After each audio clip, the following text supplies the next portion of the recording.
Parlons chimie. Et pour cela, on va s'intéresser à une double réaction. On mélange des ions permanganate et de l'eau oxygénée, il se forme alors du dioxygène et du dioxyde de manganèse, et le dioxyde de manganèse va catalyser une autre réaction, la décomposition de l'eau oxygénée. L'eau oxygénée va alors se décomposer en eau et en dioxygène. Et c'est ce qui justifie qu'il se forme énormément de gaz. Il se forme beaucoup de dioxygène. La réaction considérée est une réaction d'oxydoréduction. Il y a donc échange d'électrons entre les différents réactifs mis en jeu. Au cours d'une réaction d'oxydoréduction, un réducteur va libérer des électrons et un oxydant va les capter. Réaction spontanée ou forcée? C'est une transformation spontanée.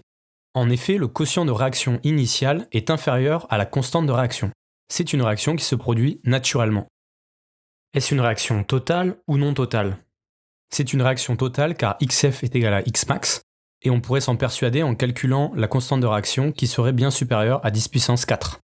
Cette transformation est exothermique, en effet elle libère de l'énergie vers l'extérieur sous forme de chaleur. Au niveau de la cinétique, on remarque que la réaction est rapide. Et pour finir, nous allons revenir sur ce que vous avez observé. D'où vient ce brouillard qui apparaît lors de la transformation? Comme nous le disions précédemment, c'est une transformation qui est exothermique.